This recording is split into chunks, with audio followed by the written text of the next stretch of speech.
सफलता प्राप्त्यर्थं सर्वत्र यश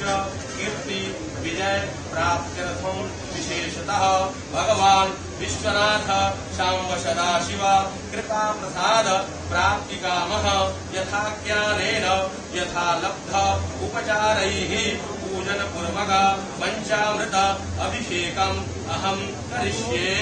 तत्रादौ निर्विघ्नता सिद्ध्यर्थं महागणपति स्मरणं च करिष्ये गणपति ध्यानं लंबोदरं परम सुंदरमेकदंतं पीतांबरं त्रिनयनं परमं पवित्रं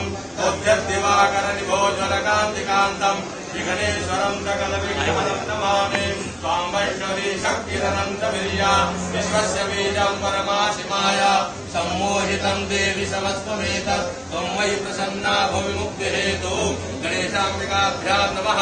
सर्वोपचारार्थे अनन्तकोटिनमस्कारान् समर्पयामि ध्याये नित्यं महेशं रजतगिरिनिभं चारुचन्द्रावतंसं रत्नाकलभोज्वलाङ्गं परशुभरिवराभीतिहस्तं प्रसन्नं पद्मासीनं समन्तार्तुमरगणैर्जागरकीर्तिं वदा विश्वाद्यं विश्ववन्द्यं निखिलभयं पञ्चभक्तं त्रिनेत्रा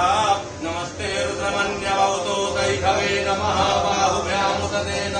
जातिरुद्रशिवातनूरघोरा भावकाशिनी दयानत चन्दमया गिरिशन्ताभिजागशेः जामिभं गिरिशन्त शिवर्गतमे शिवाङ्गिरिस्ताङ्गुरुमाहि पुंसेः गुरुभञ्जक शिवेन वचसा त्वा गिरिशा च वदामसि यथा नः सर्वमि जगदक्ष